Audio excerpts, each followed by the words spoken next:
Hey everyone, this is Justin with MyManJustins Collectible Emporium, and I am your man for Pokemon cards, card analysis, and Pokemon investment and collecting consulting.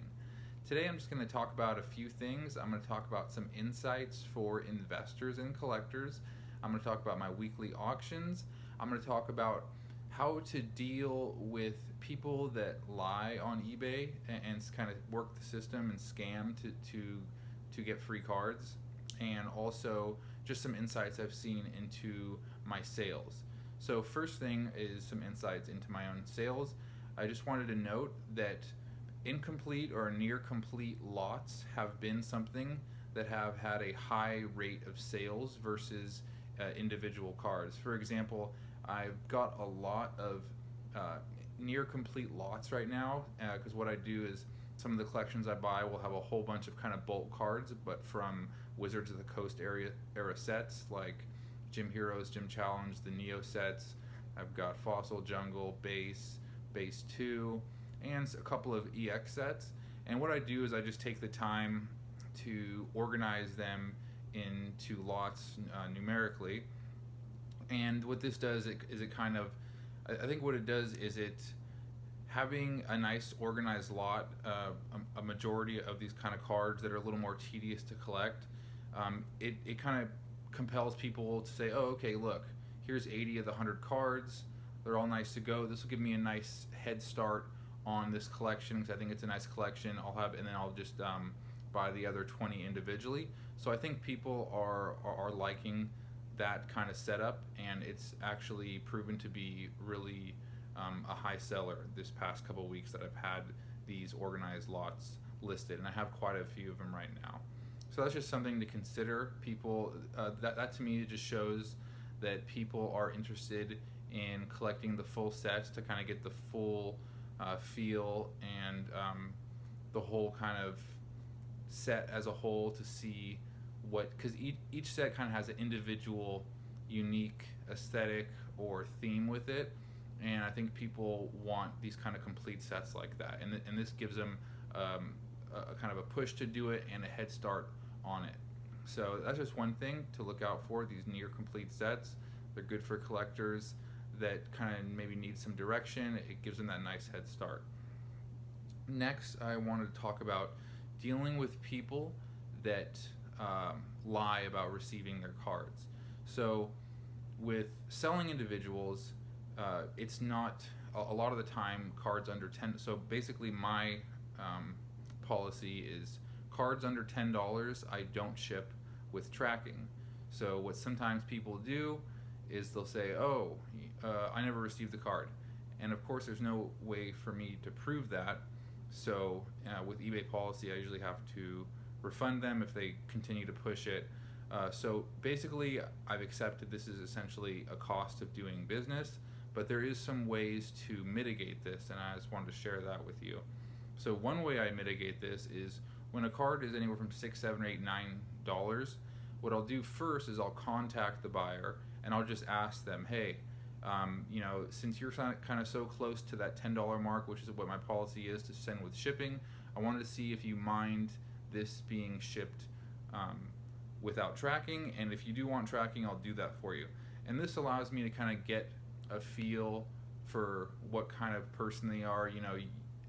Most people would just be like, oh, I don't mind, totally cool, ship it without tracking, paper white envelope with a stamp in a hard case wrapped in paper sleeved is totally good. And when people respond like that, that's a tell for me to be like, okay, this person isn't here to scam and lie about it. If I get some incomplete sentence that's not fully coherent, that'll raise some red flags, and in those cases I'll just spend the extra $3 to get it tracked and deal with it that way.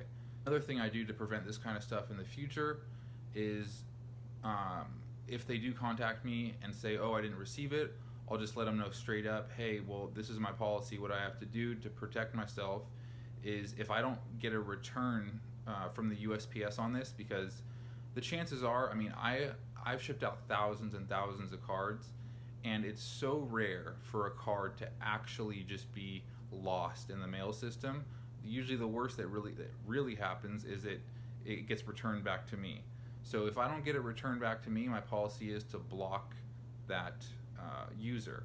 And this isn't a bad practice because the chances are it is due to human greed rather than USPS incompetence. Because like I said, their history with being on point with this kind of thing is really high. Thousands and thousands of cards I've sold, and it almost never happens. So most likely it's someone being greedy. It's someone deciding, hey, I can abuse the system, I can take advantage of this, and I can get a free card out of it because there's no proof, and eBay tends to side with the buyers.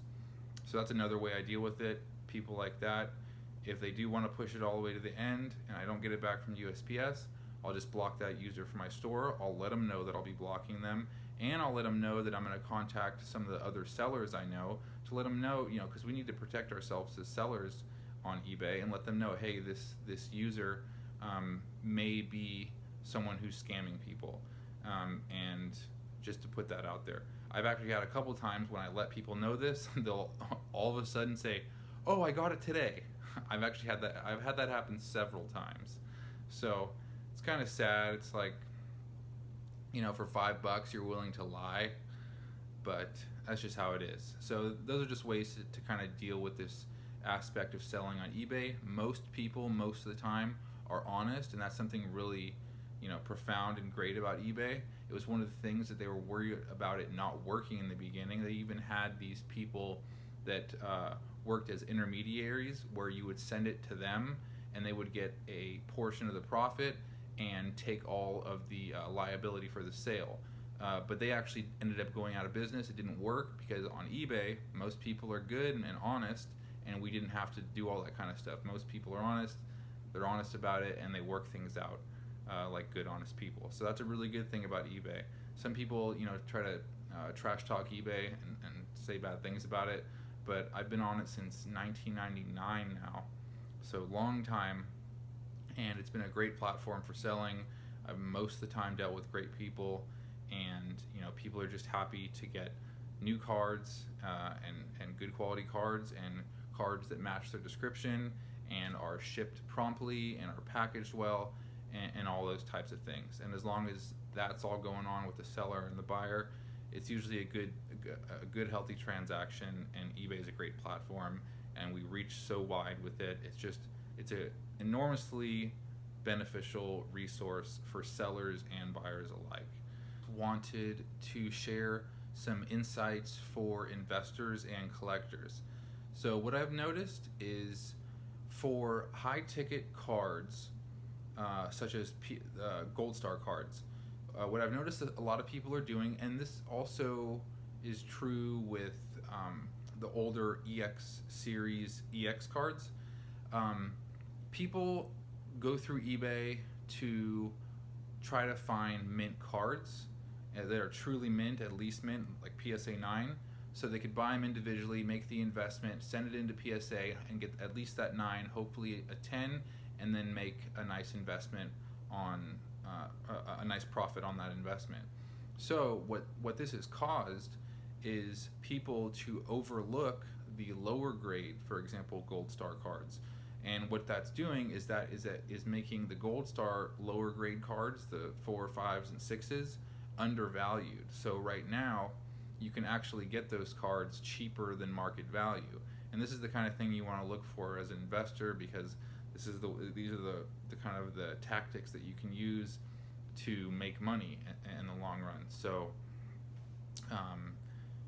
the mint cards that are listed as mint and they may be mint, they're going to have a lot of people looking for them, because there's a big number of people that are doing exactly this. They're searching through eBay to find these mint cards.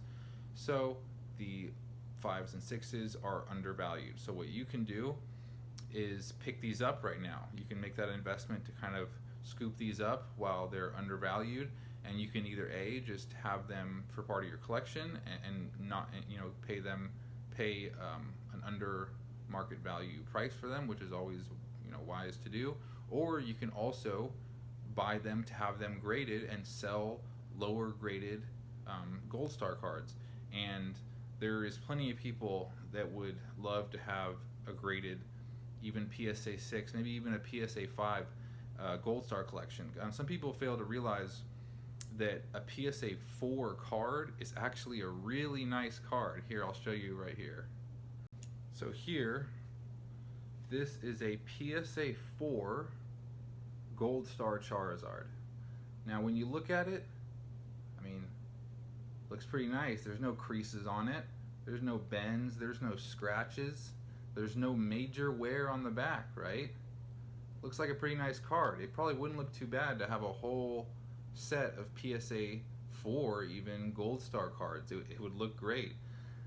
Once you look closer, you will see that there is a tiny, I mean, you can't even hardly see it. There's a crease right here, a tiny little crease right here, and it's so small, I mean, you can't see it head on. You have to bend it, you have to see it bent with light on it to even notice the crease, and there you go. So that's kind of my point. Just from the naked eye, here's a PSA 8 Shining Charizard. I mean, they essentially look the same. You know, this one has much less little wear on the back, but for the most part, they both just look like nice cards, right? So that's something to note about PSA grades, is that it's, first off, it's really hard to even get a PSA 8 grade. A PSA 8 is still near mint to mint, and a PSA 4 is very good to excellent. So even that kind of grade, it's not too shabby of a card. So that's my point, is you can still have a really nice looking collection with a bunch of PSA 4s. And like I said, the PSA 4 type Gold Star cards are under market value right now. So you can get them cheaper, you can grade them, and they will increase in value with the PSA grade, even at PSA 4. So the last thing I was going to talk about in this video is my weekly auctions. Today I'm going to be listing the complete Neo Genesis set, including all the holos, including the Lugia. I'll show you that right here. I'll be listing this today. All of these cards are at least near mint to mint condition. So when I say that, I'm talking like PSA 8 at least type of quality. So these are really nice cards. It's a couple of the first editions, as you can see right there. It's got that Typhlosion 17, got a first edition Steelix. That's probably a $100 card alone, maybe probably more actually if sold individually. And of course all the rest. The rares, got a couple first editions thrown in there, and it is a complete set. Another first edition, a couple up top, that Chinchou. And the Neo sets, this is probably the second most popular of the Neo sets, so the first one of course being Neo Destiny. This set will not include the Shining Magikarp and Shining Gyarados. Those two I did send to PSA on my most recent sending, so I'll hopefully have that back in a few months. And here's the complete set. This set I am also going to be listing, but I have to buy the Umbreon because the other Umbreon I sent to PSA. But this is otherwise a complete set. I'm also going to list this this near complete Black Star promo set, and this I think is a really cool set. It's got that first promo ever, and like I've said before, the promo sets are really cool because with a promo set, you get to see cards over a long span of time, whereas the normal sets, all of the cards are released at once, whereas these are actually released over a number of sets and events. So this little miniature set will be released, or will be listed today as well. There's some really cool cards in it. You got the Snap Pikachu here from the game. This is the Entei, still sealed. That Pichu's really nice. Unknown. Collectibles got a pretty cool artwork. The Lily Pad Mew, originally released in Japan before that. The Sleeping Snorlax, cool one. Rapidash, and of course the Suicune from the Pokemon movie. So yeah, these will be on auction this week, today. Alright, so I hope you all enjoyed that. I hope you found the information insightful, and I will see you on the next broadcast. I will be heading out on my adventure in just a couple days on the 24th. That's a Wednesday, so just 3 more days. I'll be heading out and traveling to find some great collections to show off to y'all and to sell on my eBay store, user MyManJustin. And I look forward to seeing y'all in the next episode. Thanks.